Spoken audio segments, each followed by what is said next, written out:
Meu irmão, a oposição já falou que não vai dar o mínimo sossego nem para o Supremo Tribunal Federal e nem para o governo Lula. Já basta aí, né, a luta travada para poder tirar o passaporte do Eduardo Bolsonaro para que ele não continue fazendo denúncias no exterior contra atos e ações do Supremo Tribunal Federal. Agora, a briga está aqui interna. A oposição articula uma medida, né, para poder fazer a cassação de alguém da base do governo. E aí a grande questão é que ministros já foram convocados e terão que comparecer, né? Não levou nem 2 horas para já ter essa convocação do ministro. Parece, né, que podem até estar no poder, mas vão ter muita pressão da oposição. E aí tem uma diferença. A oposição aqui está trabalhando mais do que a oposição na época do que o presidente era o Bolsonaro. Além disso também, tem a questão da manifestação, que vai acontecer agora dia 16, agora sábado, e está causando pavor, tanto no Supremo Tribunal Federal quanto no governo Lula, e o medo é da repercussão dessas manifestações lá na gringa, lá no exterior. Pois é, a gente vai falar de tudo isso aqui nesse editorial e seja muito bem-vindo. Eu sou o Dr. Sandro Gonçalves, sou advogado, jurista, filósofo político e é sempre um prazer poder estar batendo um papo com vocês aqui no nosso editorial. Tem tempo que eu não falo isso, hein? Mas vem comigo. Vamos lá que você vai entender um pouquinho o que está acontecendo. Primeira coisa, matéria do Conexão Política. O governo Lula teme que ato em Copacabana supere os blocos de carnaval e ofusque protestos sem anistia encabeçados por artistas. É o seguinte, a gente sabe que manifestações políticas da esquerda não leva ninguém. Se não tiver um artista ali que gosta de uma Lei Rouanet, se não tiver um evento extra como um carnaval. Então, o que aconteceu? A galera da Left People, os carnavalzeiros aí, aproveitaram o carnaval para falar sem anistia, ou seja, como se o ato fosse pelo sem anistia. Não era. O ato era para carnaval, né? Para se esfregar um no outro. Lá nesse carnaval, para mim, essa festa aí, que para mim é grotesca, eu não gosto, não acho graça nenhuma nesse negócio aí, tá? Mas aproveitaram disso, né, para fazer o sem anistia. Teve político fazendo isso. Deixa eu contar um segredo para vocês, vai ficar inelegível não, tá? Aproveitando o carnaval para pedir sem anistia. Teve gente que fez isso. Não vai ficar inelegível, tá? Mas isso tá preocupando. Por quê? Porque se a pressão for grande, e a expectativa é que chegue até 1 milhão de pessoas, né? Tem muita gente articulando para que o evento em Copacabana seja grande, onde o Bolsonaro vai estar, pode pressionar o Hugo Mota, que é o novo presidente da Câmara. Matéria do Conexão também. Mota deve ficar atento ao ato de domingo, em Copacabana, que pode enfraquecer de vez a tese do governo e do Supremo Tribunal Federal. Para mim, já está muito fraca, né? Está muito fraca a tese deles. Grande parte da população não acredita em golpe de Estado, não acredita que o 8 de janeiro foi um golpe de Estado. E a expectativa é que 1 milhão de pessoas possa comparecer nesse evento em Copacabana para comprovar isso, que a população não comprou esse discurso de que aquilo era um golpe de Estado, né? Não convenceu. E aí, matéria do Conexão também, 1 milhão em Copacabana. Imprensa internacional repercute a manifestação que pedirá a anistia. Vamos lembrar que o próprio Elon Musk, o Hélio Mosca, ele compartilhou uma publicação sobre, né, esse evento que teria pelo impeachment de Lula. E aí há quem diga que o Elon Musk poderá repercutir esse evento. E uma vez que o Elon Musk repercute, a imprensa internacional toda repercutirá esse evento também.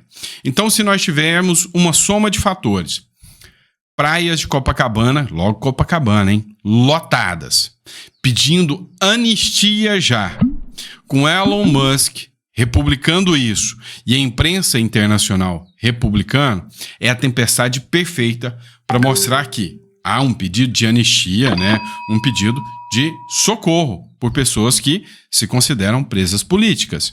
Mas bora lá, pessoal. Antes de entrar na próxima pauta, vou te indicar aqui a nossa biblioteca virtual, né, que está aqui na descrição. É só você acessar e conhecer os livros, tá? Espiritualidade, Prosperidade, Segredo dos Ricos nos Investimentos. Recomendo demais esse aqui, tá? Espiritualidade e Prosperidade.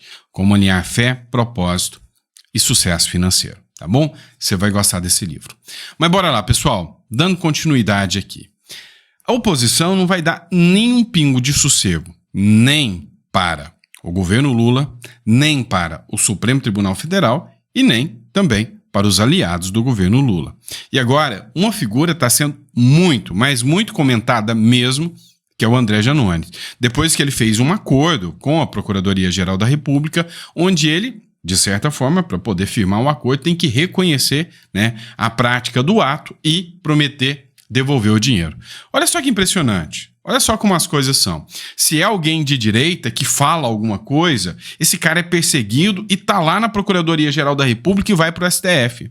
Se é um cara da esquerda que, assim, tem provas robustas do que aconteceu, esse cara é liberado lá na Comissão de Ética, ele assume que fez e a punição dele, não, devolve isso aí, ainda parcelado, sem juro, muitas vezes, fica na paz. Pois é, mas a oposição não quer que fique assim não. E estão articulando, né, a cassação do Janones, e agora por novos fatos. Afinal, agora tem um reconhecimento do ato. Ou seja, com esse reconhecimento, terá um novo processo administrativo contra o Janones que pode pautar a cassação. Agora, como que o Boulos vai defender ele dizendo que isso não existe? Não tem como. Então, parece que a batata está assando. Olha só. Tem um caminho para ser seguido para que a decisão seja respaldada, inclusive juridicamente, né? Aquele primeiro processo que ele sofreu, que o Boulos passou pano para ele, esse processo não é o mesmo que nós estamos agora trabalhando. O que a gente está trabalhando agora? A gente está trabalhando um novo fato, um fato que foi investigado pela Polícia Federal, que não foi denunciado, foi proposto o acordo de não persecução penal pelo Ministério Público Federal, e agora a gente tem a informação real de que ele fez a rachadinha, é fato concreto, e que ele precisa ser cassado. Isso não pode passar em branco. Então, assim, Janones provou que é mentiroso, provou que mentiu para todos os deputados do Conselho de Ética, e também o Boulos provou que não fez investigação nenhuma, que passou o pano sim para o Janones, e agora a gente vai retomar essa investigação para que tenha consequência. Não pode ter uma situação assim de corrupção tão clara, com denúncia, com levantamento de documentação, de quebra de sigilo bancário, de cruzamento de dados, e ficar por isso mesmo. Não é justo, Pitolli. Esse cara não pode continuar a ser deputado federal. Pois é, pessoal, vocês veem que a pressão tá grande aí, né? E eu vou além, tá? O caso do Janones é emblemático. O ministro Alexandre de Moraes, né, ele não tem poder para isso, mas ele falou que caso em 2022 qualquer presidente que fosse eleito com base em fake news seria automaticamente cassado, que o Supremo ia cassar.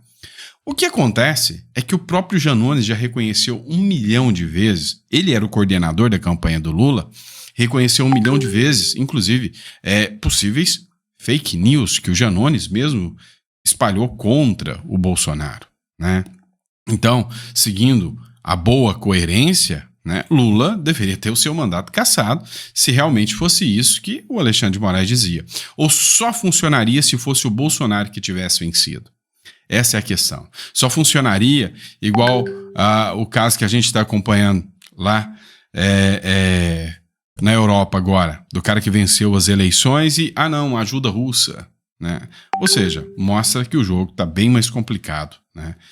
E, sinceramente, a gente vê um judiciário ativista, né? Vamos lá, não para por aí não. Lula dá posse a Gleisi e Padilha para atender a interesses do PT no governo. Você tem que entender que os ministérios, eles não devem ser feitos para agradar o governo. Eles devem ser criados e mantidos para cumprir, né, as necessidades do povo. E nunca foi assim. O Lula, ao escolher Gleisi Hoffmann e Alexandre Padilha, dobrou a aposta da radicalização. Ele radicalizou, sem sombra de dúvidas, ele radicalizou. Ele comprou uma aposta, ele dobrou uma aposta, inclusive, contra o Centrão. Hoje o William Vac mesmo fez uma matéria, né, falando sobre essa questão do Lula ter escolhido a Gleisi e o Padilha, que foi um tiro no pé, né? Ou seja, ele se isola ainda mais, já não tem muita proposta e ainda se isola mais. Mas a oposição, mais uma vez, não deu sossego. Pois é, imediatamente, né, não levou nem 2 horas para o Alexandre Padilha sair do ministério que ele estava e partir para o Ministério, agora, da Saúde, onde a ministra Nízia Trindade foi fritada, foi humilhada, como ela mesma disse, pelo governo. Segundo ela, foram 2 anos de humilhação que ela passou no governo Lula, um governo misógino, com ataques misóginos, né? Impressionante isso. Não levou nem 2 horas e ele já foi alvo de convocação. Matéria do Metrópolis, Tássio Lohan. Em menos de 2 horas, Padilha já é alvo de pedido de convocação na Câmara. E aí, o porquê vai te chocar, tá? Explicações, né? Explicações imediatas. O porquê que o Padilha fechou um acordo com a China Hub Brasil. O presidente de honra da associação, né, fez um acordo com o Padilha, que é médico, e a entidade de financiamento e apoio a mega empresas chinesas com interesses comerciais no governo federal, especialmente na pasta. Ou seja, a acusação, inclusive do Eduardo Bolsonaro, e é por isso que ele quer muito o ministério, né? Ele quer o ministério, o Ministério de Relações Exteriores, porque ele quer provar, né, essas ingerências, vamos dizer assim, do governo, né, os acordos que estão sendo feitos com o governo para beneficiar a China. Ou seja, o Eduardo Bolsonaro fala que terão, né, muitas provas contra o governo Lula com negócios escusos com a China e que o Eduardo Bolsonaro, nessa comissão, poderá barrar vários negócios, né, com empresas chinesas que estão comprando o Brasil. Já, por outro lado, a imprensa está descolando do governo Lula. O Estadão, né, foi republicado, reverberado por uma matéria da revista Oeste. O governo Lula representa a degradação institucional, aponta o Estadão. O jornal questiona a falta de experiência da advogada em direito penal militar indicada para o STM e vê nomeação como estratégia do presidente para fortalecer influência nos tribunais. A Constituição pede um notório saber jurídico e reputação ilibada, né, para se tornar um ministro da Suprema Corte ou algo assim. O governo Lula, ele simplesmente chegou e colocou todo mundo alinhado, colocou advogados do PT, sempre ele fez isso. Ou seja, ele aparelhou o judiciário de uma maneira que é inquestionável. E aí o Estadão, né, fez essa crítica aqui. Não se trata apenas da falta de experiência da advogada. O problema é ser mais um advogado que atuou para membros do governo sendo nomeados. O governo Lula, ao instrumentalizar os tribunais superiores, faz do direito um brinquedo na mão de políticos e aliados. Não existe uma instância jurídica no país. Escuta o que eu estou falando. Somente existem instâncias políticas. E quando isso acontece, quando a lei já deixa de ser aplicada, deixa de ser uma democracia. Para vocês terem noção, a mídia, né, tá tão escancarado o que está acontecendo que ela não consegue esconder mais. Olha essa matéria do Poder 360. O STF virou patrão do Congresso Nacional.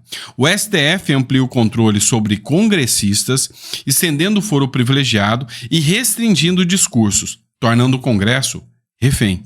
Hoje o STF tem inúmeros processos na mão, né, nas mãos com os congressistas nas suas mãos, que vai passar tudo que eles querem.